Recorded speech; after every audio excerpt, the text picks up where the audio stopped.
就是也有一点疑惑，就是说，第一个不是说嘛，你看到世界不去意和意义，我就一直到现在，我就是每次我在想到这里的时候，我就很迷惑，很彷徨。那我看了所有的一切都不具意义，那什么才是意义呢？我的意义是什么呢？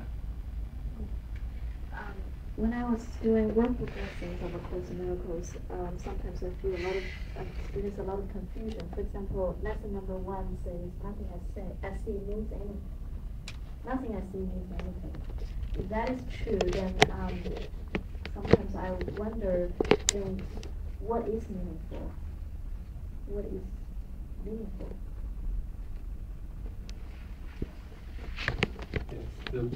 All of the images of the world were made to cover over a purpose.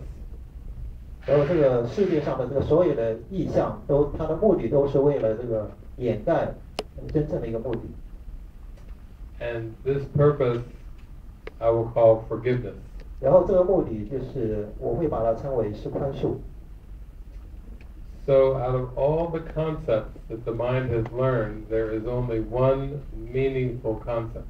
所以在这个心灵所营造的这个所有的概念当中，只有一个概念是有意义的。And that is the concept of forgiveness. 这个概念就是宽恕。That is why Jesus was so happy he learned the one concept. 这就是为什么耶稣他是如此的快乐，因为他这个学会了这唯一的这个概念。But this concept is more of a perspective or a way of looking on the world. 所以这个目的的话，更多的是一种视角，就是你看待世界、看待事物的这个方式。It is not a thing. 它不是一个具体的东西。It is nothing specific. 它不是具体的。It is the whole. 它是整体的。And the whole world of specifics was made to deny the whole. 所以整个这个由具体事物所构成的这个世界，都是为了这个否认这个整体的境界。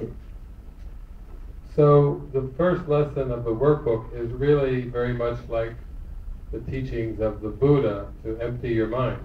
所以这个练习手册的第一课，我所看到的一切没有任何意义，就非常像这个佛教的这个教导，就是清空我们头脑当中的所有的意义和概念。It's like Jesus is giving you a reason to empty your mind by saying everything is meaningless. 所以这就好像是耶稣是通过这一课，就让给你一个理由，就是为什么我们需要清空我们头脑当中所有的东西。Now, when the ego reads lesson number 1, it doesn't know it can't understand what this is all about. 所以当这个小我去读这第一课的时候，他就不懂这一课到底是什么意思。Because the ego made all these meaningless things and wants you to continue to believe in them. 因为这个小我营造了所有这些毫无意义的东西，然后想要你继续去相信这个东西。There are those that pick up lesson number 1 and just close the book because it's so crazy to their mind. 有些人他这个拿起这本书，然后拿起这个练习手册，然后读到第一课，他们就把这本书给合上了，因为他们觉得这个太疯狂了。But it should be remembered that this is just the first lesson of many to come. 但是我们应该记住了，这个只是365课当中的这个第一课练习。So the lessons proceed forward very logically and take you toward that meaning called forgiveness. 所以这个刚开始的这些练习，它都是非常有逻辑的，然后一步一步的把你带到那个唯一有意义的这个概念，就是宽恕。But this meaning, as I said, is so covered over that it's a process of learning to expose and let go. 所以这个概念就是被掩盖的、被埋藏的非常的深，所以我们需要这个经过这种大量的释放和放下的一个过程，然后才能看到那个概念。So forgiveness sees the sameness of illusions. 所以这个宽恕会看到这个所有的幻象都是一样的。And this perspective is the meaning. 所以这个视角就是真正的意义。because what you are left with in the end is what is real and true. 因为当你最终你所剩下的是那个真实的那个东西。But it's an experience that you just have to be willing to open your mind to. 但这是一个实际的一个体验，你必须要愿意去敞开自己的心灵，去接受这样一个体验。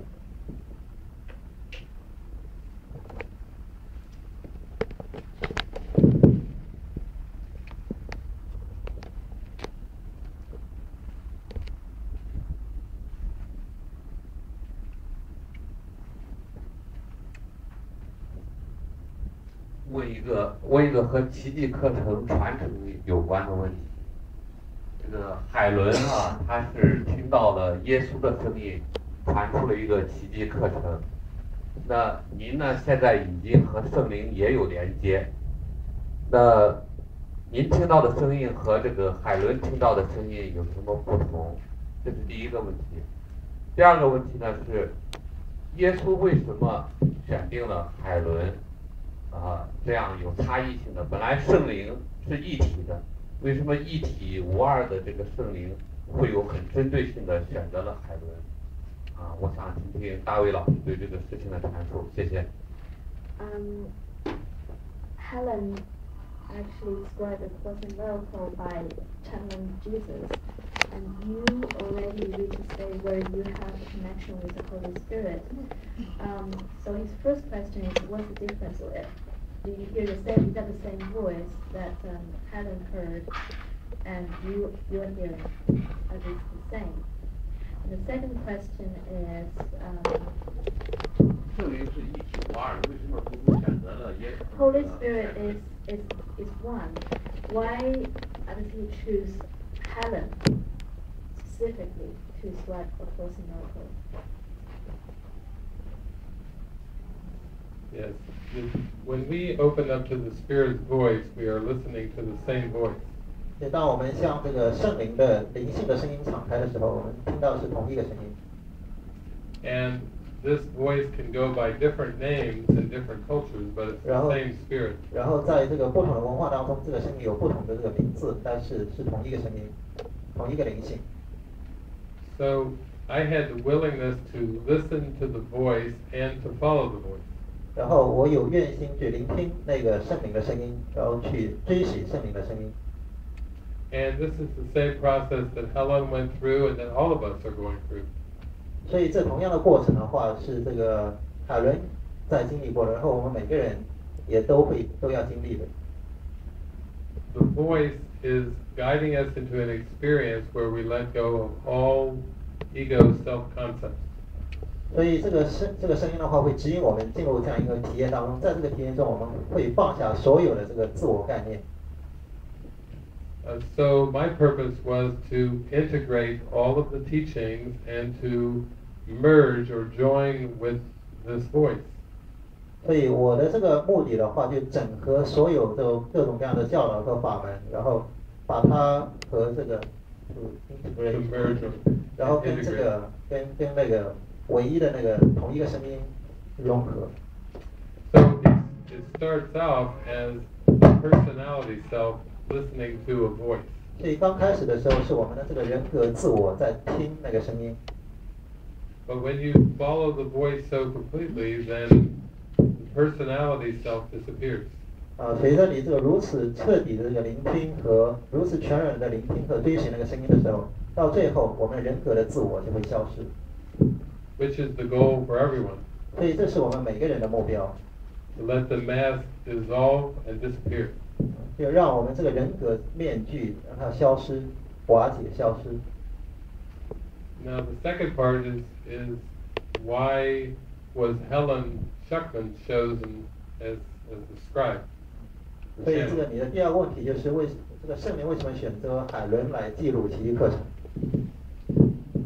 The first answer is that she was willing. 第一个这个回答的话，是因为她有这个愿心。Somewhere deep in her mind, she was willing to accept that assignment. 在她内心当中，这个内心深处的某个地方，她愿意去接受这样的一个任务。And the second part of the answer is that she had a very high scribing ability. 然后这个第二个这个达爱的第二个方面的话，因为它有非常好的一个非常高度发展的一个记录一个能力。Even though she had developed this ability over time, she was willing to let it be used for the greater plan. 所以他这个能力是在多年当中逐渐的培养起来的。他最后的话，他是愿意让这个能力被圣灵所用。She had misused this ability in a previous lifetime, and so she had much anxiety and fear. 因为他在他的这个上一世当中的话，他是误用了这些能力，所以他在这一世当中对自己这个能力就有很多的恐惧和焦虑。But she was willing to use it again and be shown a pathway to innocence. 但是他这个愿意这个让圣灵再次利用自己这个能力，然后让自己这个pathway to innocence. 就是发现这个通往这个纯洁无罪的境界的一条道路。So the Spirit is helping us lift up from this linear belief that we have in time. 所以这个圣灵正在帮助我们，就是从这个线性时间的这个信念当中超越出来。And Helen followed the guidance as much as she could in one lifetime. 就海伦他已经是尽自己最大的能力，在这一生当中去听从那个圣灵的指引了。She was still very identified with her profession as a research psychologist. 他还是对自己的这个在世间的这个身份，也就是他是一个研究的这个实验心理学家的这个身份非常的认同。So the voice of Jesus was very threatening to her self-concept. 所以这个圣灵这个声音对他的这个自我概念来说是非常具有威胁性的。She one time was quoted as saying, "I know the course is true, I just don't believe it." 然后有一次的话，这个海伦说：“我知道这个激励课程是真的，但是我不相信它。” So she had very powerful revelations, but she was afraid to transfer the training to her whole life. 所以他有过这个非常强烈的这个启示的体验，但是他不愿把这些启示的这个经验，这个应用到他生活当中的每一个层面。But she did complete her assignment of scribing the entire course and bringing it into this world. 那他确实完成了自己任务，也就是这个把这个奇迹课程记录下来，然后把它带到这个全世界。And we all owe her a gratitude for completing her assignment. 所以我们都应该对他非常的感恩，因为他完成了自己的这个任务。Because now we have this tool to use. 现在我们这个手上就有了这个工具可以利用。That's good.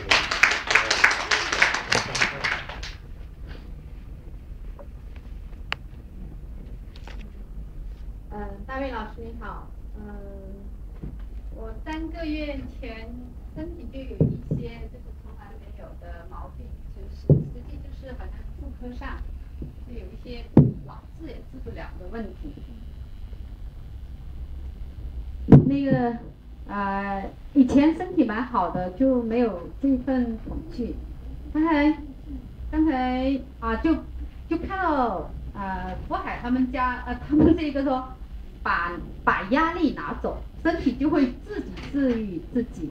我就有点感觉，就是说我也特别想我知道我内在有一个压力，这个压力也就是实际我昨天就见到 David 老师说的那个，就是说到底是修行还是回到世俗生活当中，好像在拉扯我知道是这个压力，可是我怎么把这个拿走，我的身体就会好了。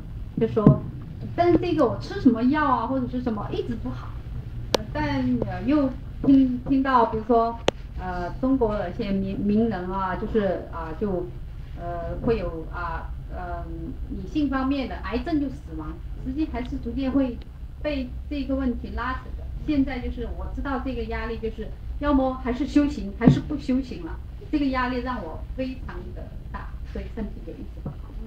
我要怎么办？选择把压力拿走。谢谢。About 2 months ago, she started to have some physical discomfort, especially in the area of women, like some women disease, and no medication or other traditional way can heal her. And she was reading this post that James put up here, basically saying that take away your pressure, the body will heal itself. And she experienced this pressure inside, which she expressed to you yesterday, which is this torn between continue to practice spirituality or go back to live a normal life. And she feels that if this pressure can be taken away, her body will start to heal. Because she hears that sometimes those, she's reading the news that women will suffer some of the disease and will develop cancer and will die of this disease. So basically her question is how to take away this pressure that she experiences right now about between spiritual practice and go back to her normal life so that her body can heal. Perfect timing.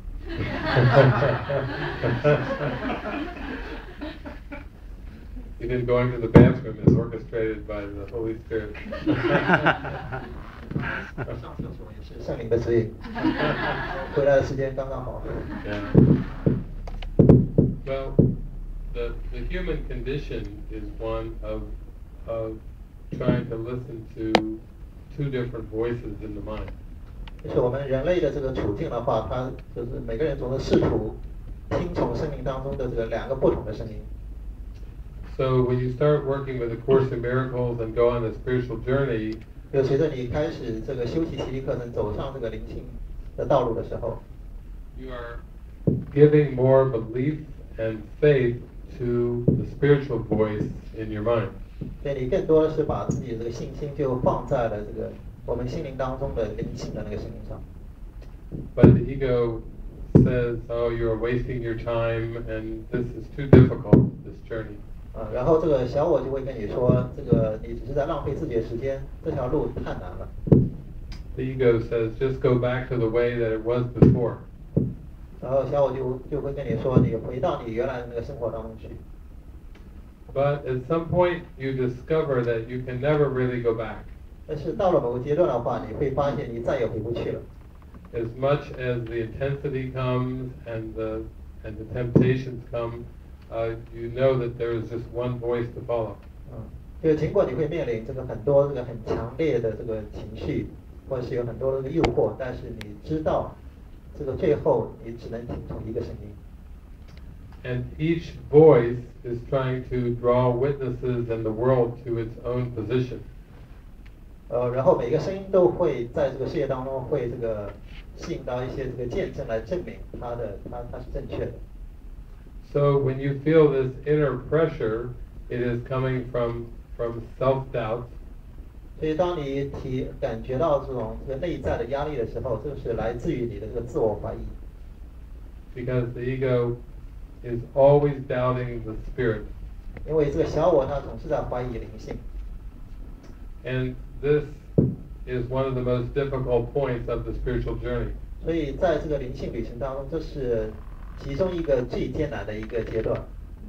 我也感觉到，刚才大家说了以后，我觉得修行就是为了有很多钱嘛，越修行的钱越少，所以我就越来越怀疑，因为我修行的初衷我是觉得要好多钱，可是呢，钱好像比以前还少了，所以我就更怀疑修行。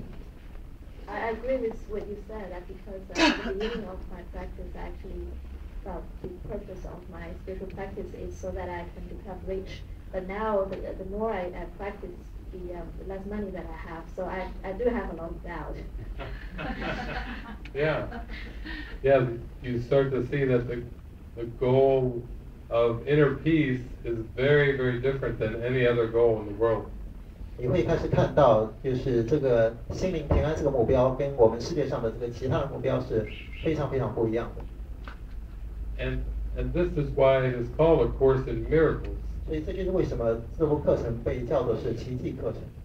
we need many, many miracles to convince our mind of what is true. 我们需要经历很多很多的奇迹，然后才能说服自己的心灵，相信什么是真的。Every day we see mixed evidence.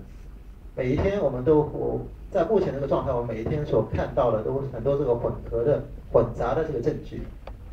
We are very grateful for the miracles, but then we see many things that just reinforce the doubt. 就是我们会非常的感恩，就是我们生活当中所体验到的这个奇迹，但同时，